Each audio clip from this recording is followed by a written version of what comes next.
Welcome to my channel Class Winner by Shri Shyam Books, All India #1 skill books publisher. नमस्कार। आज हम एक ऐसे टॉपिक पे बात करने वाले हैं जो सच कहूं तो बहुत ज़रूरी है और दिलचस्प भी। हम बात करेंगे फ्री प्ले के बारे में। और ये सिर्फ बच्चों के खेलने कूदने तक ही सीमित नहीं है, बल्कि ये उनके पूरे डेवलपमेंट का, उनके विकास का एक बहुत ही फाउंडेशनल हिस्सा है। पर इससे पहले एक सवाल है जो हम सबको सोचना चाहिए। आज की इस भागदौड़ वाली दुनिया में बच्चों का जो खेलने कूदने का समय है, वो आखिर जा कहाँ रहा है? ऐसा लगता है मानो बचपन का एक सबसे कीमती हिस्सा धीरे धीरे कहीं खोता जा रहा है। और इसी प्रॉब्लम को समझने के लिए चलिए अपने पहले सेक्शन पर चलते हैं, जिसका नाम है गायब होता खेल का मैदान। और ये कोई फिल्मी बात नहीं है, ये एक असलियत है जिसे हमें समझना होगा। तो आखिर ये खेलने का समय कम हो क्यों रहा है? देखिए, इसके पीछे कई वजह हैं। एक तो ये कि पेरेंट्स के पास ही वक्त की कमी है, फिर खेलने के लिए सेफ जगह वो भी कम होती जा रही हैं, ऊपर से पढ़ाई का प्रेशर, ट्यूशन, क्लासेस, बच्चों का शेड्यूल एकदम पैक्ड रहता है। और हाँ, स्क्रीन टाइम, उसका असर तो हम सब जानते ही हैं। और इन सब के साथ साथ हमारे समाज में भी खेल को अक्सर बस एक फालतू की चीज माना जाता है, उसकी अहमियत को समझा ही नहीं जाता। अच्छा, तो हम ये तो कह रहे हैं कि खेलने का समय कम हो रहा है, पर हम किस तरह के खेल की बात कर रहे हैं, ये समझना बहुत जरूरी है। तो चलिए अब समझते हैं कि ये फ्री प्ले आखिर है क्या भला। तो देखिए, फ्री प्ले का सीधा सा मतलब है ऐसा खेल जिसमें कोई स्ट्रक्चर ना हो, कोई बनावट ना हो, जो अचानक से अपने आप शुरू हो जाए। और सबसे ज़रूरी बात, इसे बच्चे खुद डायरेक्ट करते हैं। मतलब उनकी जो मर्जी, उनकी जो कल्पना, खेल वैसा ही होता है। कोई कोच नहीं, कोई पहले से बने बनाए नियम नहीं, बस बच्चे हैं, उनकी अपनी दुनिया है और वो ही अपने खेल के बॉस हैं। और फ्री प्ले के जो हिस्से हैं ना, वो सच में कमाल के हैं। सबसे पहले तो ऑटोनॉमी, मतलब बच्चे अपने फैसले खुद लेते हैं, क्या खेलना है, कैसे खेलना है। फिर है इमेजिनेशन, वो अपनी कल्पना से पूरी की पूरी दुनिया बना लेते हैं। वो एक दूसरे से बात करना सीखते हैं, नेगोशिएट करना सीखते हैं। फिजिकल एक्टिविटी से उनके मोटर स्किल्स डेवलप होते हैं। खेल खेल में आने वाली मुश्किलों से वो प्रॉब्लम सॉल्विंग सीखते हैं। और तो और अपने इमोशंस को कैसे संभालना है ये भी सीखते हैं। तो चलिए अब जरा गहराई में उतरते हैं और देखते हैं कि इस फ्री प्ले की असली पावर क्या है।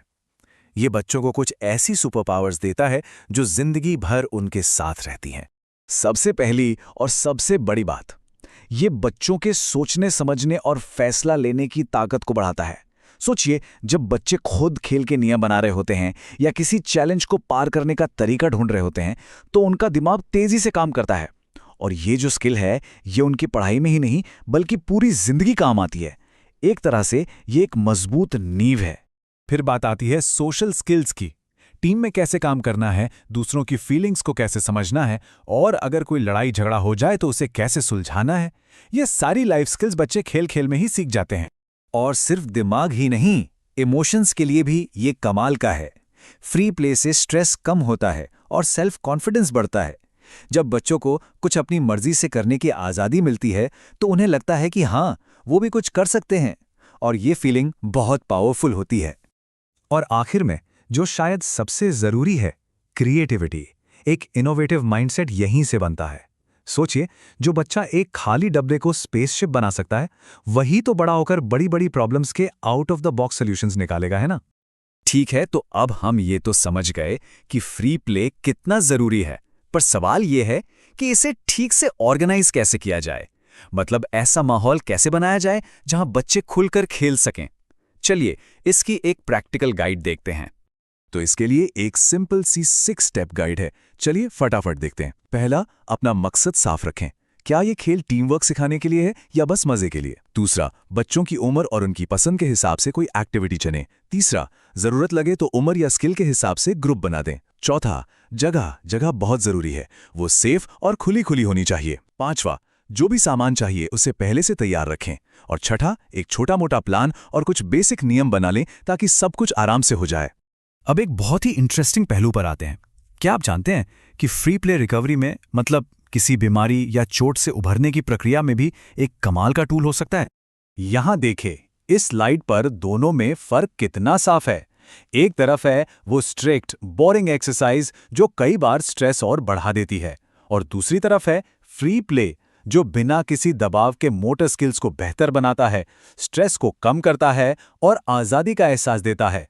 और सबसे बड़ी बात, ये अकेलेपन को दूर करके लोगों को एक दूसरे से जोड़ता है, जो किसी भी रिकवरी के लिए बहुत ज़रूरी है।